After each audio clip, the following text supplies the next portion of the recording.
Students appearing for CBSE board class 10th and class 12। बच्चों आज थोड़ा सा एक इंपॉर्टेंट टॉपिक डिस्कस कर रहे हैं। पासिंग क्राइटेरिया तो हम सब जानते हैं। अभी आज हम देखेंगे कुछ बच्चे फेल और पास के बारे में बहुत पूछते हैं। कंपार्टमेंट कब लगेगा, इम्प्रूवमेंट कब लगेगा, यानी कि रेगुलर स्टूडेंट कब होंगे आप, प्राइवेट कब है, कंपार्टमेंट कब देंगे आप। तो दीज डिटेल्स, ये सारी डिटेल्स हम अभी देखेंगे कि किस तरीके से कौन प्राइवेट स्टूडेंट बनेगा, कौन क्या होगा। सो लेट अस सी।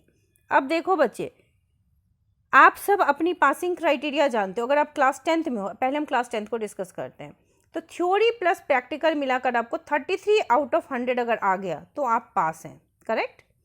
अब फेल में देखते हैं। If failed compartment in 2 subjects, ठीक है। अगर आप 6 सब्जेक्ट लेते हैं ना तो आपको 2 सब्जेक्ट में कंपार्टमेंट मिलेगा, लेकिन अगर आप 5 सब्जेक्ट लेते हैं तो आपको एक ही सब्जेक्ट में कंपार्टमेंट की फैसिलिटी मिलेगी, ठीक है।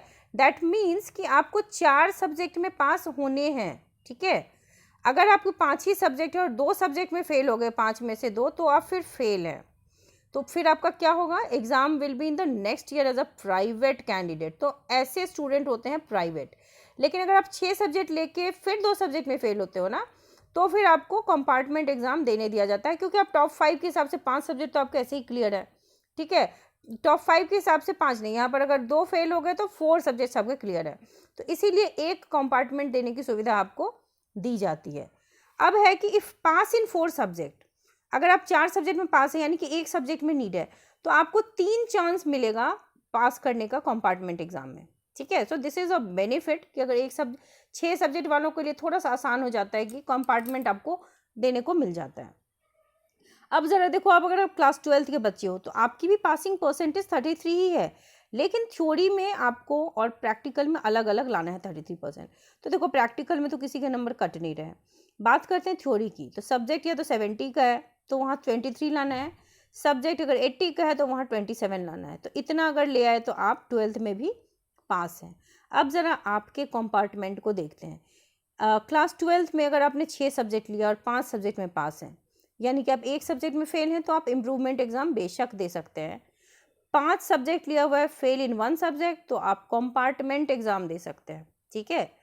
अब अगर 6 सब्जेक्ट हैं और 2 सब्जेक्ट में फेल हैं, तो एक में आपको कंपार्टमेंट मिलेगा, उसको क्लियर करोगे, फिर आपको दूसरे सब्जेक्ट में इम्प्रूवमेंट एग्जाम देने को मिलेगा। आई होप आपको क्लियरली समझ में आ रहा है कि आप रेगुलर स्टूडेंट कब है, प्राइवेट स्टूडेंट कब है, कंपार्टमेंट कब मिलता है।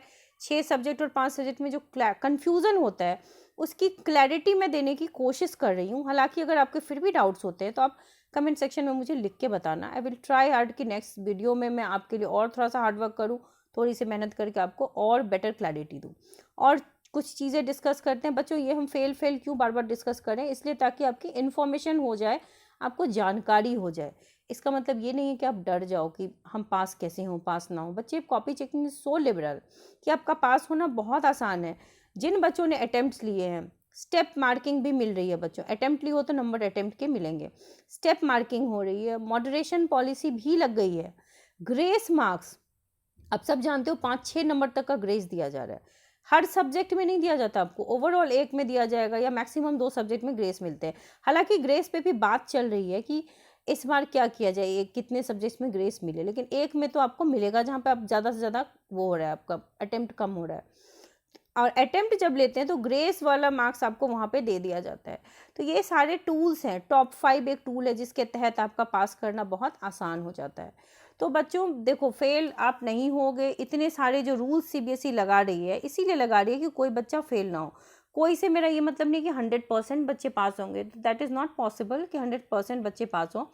95% बच्चे ज़रूर पास हो जाएंगे 10th में। 10th का पासिंग परसेंटेज उससे भी ज़्यादा हो सकता है। 12th का थोड़ा सा घट के 93 के आसपास हो जाता है। अब रिजल्ट की अगर बात करें तो देखो, जिस स्पीड से कॉपी चेकिंग हो रही है और सीबीएसई जो फास्ट फॉरवर्ड मोड में है, उसको देखते हुए यही लग रहा है कि आपका रिजल्ट मई के 2nd वीक के बाद कभी भी आ सकता है। हालांकि ये कोई ऑफिशियल अपडेट नहीं है। मीडिया पोर्टल्स के थ्रू या फिर अगर हम लास्ट 5 ईयर्स के एनालिसिस करके देखते हैं तो लग रहा है कि शायद मई जो है उनका सबसे फेवरेट मंथ है जब वो रिजल्ट देते हैं। और 45 दिन तो लग ही जाता है, इतना ह्यूज नंबर ऑफ स्टूडेंट है, तो उसकी एनालिसिस करने में। और कोई गड़बड़ी भी वो नहीं चाहते हैं कि हो कि बाद में आपके पचड़े हो, क्योंकि रीचेकिंग वगैरह के बच्चों को पैसे भी देने पड़ते हैं। तो बच्चे परेशान न हो, इस वजह से प्रीसीजन की पूरी तैयारी रहती है, टीम ऑफ टीचर्स होते हैं ताकि बहुत अच्छे से आपका कॉपी चेकिंग हो सके। सो आपको घबराने की ज़रूरत नहीं है, पढ़ाई करते रहिए। अगर आपने कॉपी खाली छोड़ा है तब भी आप फेल हो सकते हैं, तो इन दैट केस आप तैयारी शुरू कर दीजिए, क्योंकि रिजल्ट के 1 महीने बाद जो है वो कंपार्टमेंट का फॉर्म, इम्प्रूवमेंट वाला फॉर्म आ जाएगा। सो wish you all the very best. बहुत अच्छा पढ़िए, बहुत अच्छा कीजिए। रिजल्ट से डरने घबराने की ज़रूरत नहीं है। Result is just a number. माना कि आप सब अभी फर्स्ट टाइम बोर्ड दे रहे हो, 10th हो या 12th, फर्स्ट टाइम ही है, तो डर घबराहट होती है, which is normal. But life में इतना बड़ा इंपॉर्टेंट रोल नहीं होता है इसका। सो आप थोड़ा रिलैक्स हो सकते हैं, कुछ दिन रिलैक्स करके अब अपनी पढ़ाई जारी रखिए। 10th वाले 11th की पढ़ाई शुरू कर दो, 12th वाले CUET के एग्ज़ाम दे सकते हो, JEE और नीट की तैयारी शुरू कर दो, अपने आगे की तैयारी शुरू कर दो। और अगर आपको सही में लग रहा है कि आप पास नहीं हो पाएंगे तो कंपार्टमेंट की तैयारी शुरू कर दो। फेल करना जो है कोई गुनाह नहीं है, फेल करना इज़ अ नॉर्मल थिंग, हो जाता है। तैयारी नहीं की तो फेल हो गए, तो ये अपराध नहीं है आपका। पास करके दिखा दो कि आप कैसे पास हो सकते हो। So wish you all the very best. I wish कि मेरे सारे बच्चे पास हो जाएं। All the very best to all students.